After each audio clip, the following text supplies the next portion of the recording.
আসসালামু আলাইকুম, আশা করি আপনারা সবাই ভালো আছেন। আজকে নিয়ে আসলাম শয়তান চালান মন্ত্র।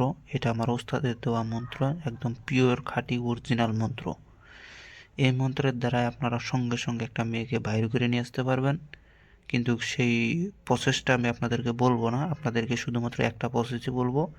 সেটা হচ্ছে আপনি 7 দিনের ভিতরে যে কোনো মেয়েকে হাজির করতে পারবেন।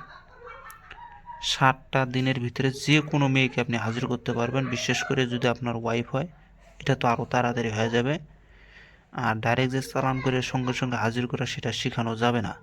কেননা এটা অনেক কবিরাজ আছে, খারাপ কবিরাজ আছে।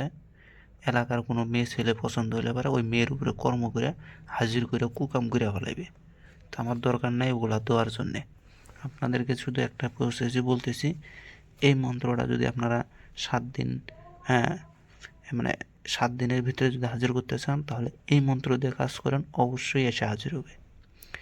আর একটা বিশেষ করে বলে রাখি, যে পুরুষের স্ত্রী চলে গেছে, নিজের কাছে আসে না, বাপের বাড়ি গেছে দেখেছে আর আসে না, সেই সব পুরুষ ভাইয়েরা যদি ঘুমানোর আগে এই মন্ত্রটা যদি 100, হ্যাঁ, 1বার অথবা 8বার জপ করে ঘুমায়, তাহলে তারপরের দিনই তার ওয়াইফ চলে এসে পড়বে। আর যদি তারপরের দিন না আসে, তাহলে এক নাগারে এইভাবে 3 দিন যদি করে, 3 দিন করলে পরে একদম শিওর চলে আসবে। আর যদি কোনো পরদেশে থাকে বা কোনো দূরের রাস্তায় থাকে, তাহলে আপনাকে 7 দিন করতে হবে। কিন্তু এটার কাজ মিস নাই, 100% গ্যারান্টি, কাজ হবেই হবে। তো মন্ত্রটা শিক্ষা করার নিয়ম হচ্ছে 3 মাথায় আপনাকে শিখতে হবে। বিশেষ করে এটা শ্মশানে শিখতে হয় উলঙ্গ হয়া। উলঙ্গ হয়া শ্মশানে বইসা অথবা 3 মাথায় বইসা আপনাকে মন্ত্রটা যদি 108বার জপ করে নেন, মন্ত্রটা সিদ্ধি হয়ে যায়। আগে প্রথমে আপনারা ঘরের মধ্যে বসতে মন্ত্রটা মুখস্থ করে নেবেন, পরে শ্মশানে যায় 108বার জপ করে উলঙ্গ হয়ে জপ করে নিয়ে আসবেন, আপনার মন্ত্র সিদ্ধি। এই মন্ত্র দ্বারা আপনি আজীবন তখন কাজ করতে পারবেন। তো বিষয়টা হচ্ছে যে এই কাজ যদি করতে চান, যারা যে ভাইদের বউ চলে গেছে, ওনারা বিছনার উপরে বসবেন। আপনার টার্গেট থাকবে যে মেয়েটা, আপনার ওয়াইফ কোন দিকে গেছে, ওই দিকে মুখ করে ল্যাংটা হয়ে বসবেন। বসে এই মন্ত্রটা 108বার জপ করে আপনি তৎক্ষণাৎ ঘুমায় পড়বেন। বাজে কোনো নেশার মধ্যে আপনাকে যাওয়া যাবে না, মোবাইল টোবাইল দেখা যাবে না, ডাইরেক্ট ঘুমায় পড়বেন। এই কাজটা যদি আপনি করেন, তাহলে এই শয়তান আপনার সুরত নিয়ে যায় আপনার ওয়াইফের কাছে যায় সহবাস করবে। এক রাতের ভিতরে 7বার সহবাস করবে। 7বার যখন করবে, তখন ওই নারী বিচলিত হয়ে যাবে, ওই নারী আসার জন্য ছটফট শুরু করে দেয়। এটা আপনারা একটা রাত করলে বুঝতে পারবেন এর খেলা কি, নাহলে বুঝতে পারবেন না। আপনাদেরকে কাজ দিয়ে আপনারা কাজ পরীক্ষা করেন না, বিষয়টা হচ্ছে এরকম। আর কাজ পরীক্ষা করবেন কিভাবে? কারণ আপনারা তো মন্ত্রই চিনেন না, যে কোনটা খাঁটি মন্ত্র আর কোনটা অখাঁটি মন্ত্র, কোনটার জোর বেশি আছে আর কোনটার জোর কম আছে, এটা আপনারা বুঝতে পারেন না। এই জন্য আপনাদের দ্বারা মন্ত্র দিয়ে কখনো কাজ হয় না। আর বিশ্বাস করে একটা জিনিস মনে রাখবেন, মন্ত্রের ভিতরে যদি পূর্ণাঙ্গ বিশ্বাস যদি আপনার না থাকে, আপনি যদি সারা জীবন মন্ত্র দিয়ে কাজ করে যান, আমি মনির চ্যালেঞ্জ করলাম, 2 টাকারও উপকার আপনি পাবেন না। উদাহরণস্বরূপ যদি আপনাকে বলি, আল্লাহর কোরআনের প্রতি যে বিশ্বাসটা আপনার আছে, ওই বিশ্বাসটা যদি খালি একটা বিদ্যার প্রতি করেন, এই বিদ্যা আপনাকে যে সেটা যে টাইপের বিদ্যা হোক, সেই টাইপের ভাবেই আপনাকে রক্ষা করবে। যদি একটা বন্দের মন্ত্র আপনি শিখেন, যেমন আমাদের আছে আয়াতুল কুরসি, কোরআনের আয়াত আয়াতুল কুরসি, আর এভাবে যে কোনো একটা বন্দের মন্ত্র যদি শিখেন, তো আপনি যদি সেই বন্দের মন্ত্রের উপরে যদি পূর্ণাঙ্গ বিশ্বাস যদি না থাকে, তাহলে ওই বন্ধন মন্ত্র যদি 100বারও জপ করে যদি আপনি পালন করেন, তারপরও আপনার ক্ষতি হবে। আর কোনো ব্যক্তি আয়াতুল কুরসি যদি একবার করেও যদি ফুঁক মারা দেয়, যদি তার ওই আয়াতুল কুরসির প্রতি তো সবারই একই বিশ্বাস আছে, সেজন্য করে কি হয়, ওই আয়াতুল কুরসি একবার পড়লেও ওই ব্যক্তির কেউ একটা ভালো ছেলে দেখাইতে পারে না। কারণ কি? কারণ হচ্ছে তার বিদ্যার প্রতি একটা মারাত্মক বিশ্বাস আছে। যেমন ধরেন, একটা আপনি বন্দের মন্ত্র জপ কইরা আপনি কোনোখানে গেলেন, সেখানে মারাত্মক একটা দুর্ঘটনা সম্মুখীন, মানে মারামারি চলতেছে, আপনি সেই জায়গায় গেলেন, দেখতেছেন যে এখন আপনার উপরে মায়ের পড়বে ভাব। যদি আপনার একিন বিশ্বাস থাকে তাহলে আপনার উপর যতই দাঙ্গা হোক 2 টাকারও আসরও হবে না, বা আপনার কাছে বড় ধরনের কোনো ক্ষতি আপনার কাছে আসবে না। এটা হচ্ছে বিশ্বাসের বস্তু ভাই। বিশ্বাস না হলে নাই।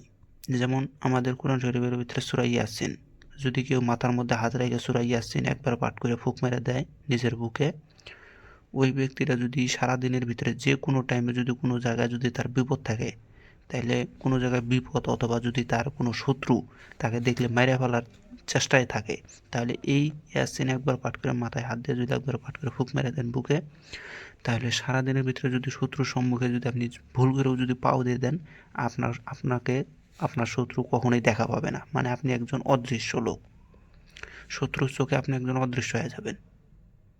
এগুলো হচ্ছে বিশ্বাসের শক্তি। তো যাই হোক, এখন মন্ত্রটা বলতেছি শুনেন। আর যারা কবিরাজ অন্য কারো বউ এনে দিতে চান এই মন্ত্রের দ্বারায়, তারা একটা কাজ করবে, উলঙ্গ হয়ে বইসা, হ্যাঁ, ঘরের মধ্যেও করতে পারবেন, বাইরেও করতে পারবেন, কিন্তু বিশেষ করে যার কাছে এনে দেবেন এই মন্ত্রের ভিতরে জায়গা মতন তাদের নামগুলো বলতে হবে। এই যেখানে নামগুলো বলতে হবে, বলার পরে ওই দুজনের ছবি সামনে রেখে উলঙ্গ হয়ে বসে তাদের নাম নিয়ে আপনাকে মন্ত্রটা পাঠ করতে হবে। এটা হচ্ছে প্রধান কাজ। আবার অনেকে আছে কি, অনেক কবিরাজ আছে নাম ছবি ছাড়াই কাজ করে দেয়। ভাই ছবি ছাড়া কাজ করা ইম্পসিবল। কেননা আপনি যাকে দেখেন নাই আপনি তার উপরে জীবনও কাজ করতে পারবেন না, আপনি যাকে দেখছেন তার উপরে আপনি কাজ করতে পারবেন, অন্যথায় সম্ভব না। এটা মাথায় রাখবেন। কেননা মন্ত্রের ভিতরে যখন ফল্লি ফল্লার নাম আসে তখন ওইসব চেহারাকে কল্পনায় আনতে হয়, সামনে রাখতে হয় এবং তাদের ভিতরে একটা জোর লাগাই দিতে হয়। বশীকরণ মন্ত্রের ক্ষেত্রে জোরাজুরি, আর বাণের ক্ষেত্রে কষ্টের ভিতরে ওই শত্রুকে দেখতে হবে, কল্পনার মাধ্যমে কষ্টের মধ্যে দেখতে হবে যে সে মৃত্যু শয্যায় আছে, তার স্রোতটা। এরকম প্রসেস যারা কইরা যে বান মারে বা বশীকরণ করে তারটা খাটে, আর না হলে অখাটের, এগুলো বেকার। এই জন্য করেই দেখবেন যে আমার অনেক শিষ্য আছে, দেখবেন হাজারের ভিতরে একজন খাঁটি, মানে একজনের দ্বারাই সম্ভব কাজ করা, আর বাদ বাকিগুলা হুদাই হিগে অকাজের। কেননা তার দ্বারা মানে বাহ্যিক যা আউট একটা ব্রেন রাখতে হয় তারা এই ব্রেনটা রাখে না, যার কারণে তাদের এই সমস্যাগুলো। তো যাই হোক, আমি মন্ত্রটা বলতেছি, তো মনোযোগ দিয়ে শুনবেন। আবার অনেকে আছে মন্ত্রকে খালি মুখস্থ করে নেয়, মনে করে যে এই মন্ত্র দিয়ে আমার কাজ হবে, জীবনও হবে না। মন্ত্রকে এমনভাবে মুখস্থ করতে হবে যে আপনি মন্ত্রটা বলতেছেন, বলার পরে ফল্লি ফল্লার নামের জায়গায় তার ছবি কল্পনা করতে হবে। এখন অনেক শিষ্য আছে যখন ফল্লি ফল্লার ছবি কল্পনা করতে যায় তখন মন্ত্রের ভিতরে ভুল করে ফেলায়। মানে কি ভুল করা, মানে কি হয় হচ্ছে সঠিক, মানে পূর্ণাঙ্গ এই মন্ত্রটা তার ভিতরে দাখিল হয় নাই। যতক্ষণ একটা মন্ত্র তার ভিতরে দাখিল না হবে সে কিচ্ছু করতে পারবে না। তো যাই হোক, মন্ত্রটা বলতেছি শুনেন। এক রহমান অপর ঘাট, আলোকযোগী মেরি সুরত হো, শয়তান কো ঘুরা, শয়তান কো জিন, শয়তান কো বৈঠা, চাপে পান রান, পান পরান পর, বত ফেল যুবত ফেল, ফলনি মেয়ে ফলনি হাজির কর, না কারে তো শয়তান তেরি মা বোন ভাঞ্জি, 303 তালাক। এখানে এখন আপনার কবিরাজ যদি কাজ করে দেয় তাহলে এখানে বলতে হবে ফল্লির মেয়ে ফল্লি, ফল্লার ছেলে ফল্লার কাছে হাজির কর, না কারে তো শয়তান তেরি মা বোন ভাঞ্জি, 303 তালাক। আবারও বলতেছি শোনেন। এক রহমান অপর ঘর, আলোকযোগী মেরি সুরত হো, শয়তান কো ঘুরা, শয়তান কো জিন, শয়তান কো বৈঠা, চাপে পান পরান, পান রান পান পরেন পর, বেল ফলে বেদ ফেল যুবত ফেল, ফুলনির মেয়ে ফুলনি হাজির কর, না করে তো শয়তান তেরি মা বোন ভাঞ্জি, 303 তালাক। আবারও বলতেছি, কারণ এটা আমি কাজ করি নাই, মানে ওস্তাদ বলছিল কাজ করার জন্য করে, আমি কোনোদিন করি নাই। কেননা এই যে ল্যাংটা হল লাগে এই জন্য করে এটা কাজ আমি করি না, শয়তানি কাজ। তো মন্ত্রটা আবার শোনেন। এক রহমান অপর ঘাট, আলোকযোগী মেরি সুরত হো, শয়তান কো ঘুরা, শয়তান কো জিন শয়তান কো বৈঠা চাপে পান রান পান পরেন পর বোত ফেল যুবত ফেল ফুলনির মেয়ে ফুলনি হাজির কর না করে তো শয়তান তেরি মা বোন ভাঞ্জি 303 তালাক 303 বার নির্জনে বসে। তো এই যে মন্ত্রটা স্ক্রিনশট দেন। ভিডিওটা ভালো লাগলে অবশ্যই একটা লাইক কমেন্ট শেয়ার করবেন, আর বেশি বেশি করে এটা একটু শেয়ার করবেন, কারণ যে শেয়ার করবে তাকে অনুমতি দেবো, আর যে শেয়ার করে বলতে পারবে না কমেন্টে তার জন্য কোনো অনুমতি নাই। যে 5টা শেয়ার করবে তার জন্য এই মন্ত্রের অনুমতি আমি দিয়ে দিলাম।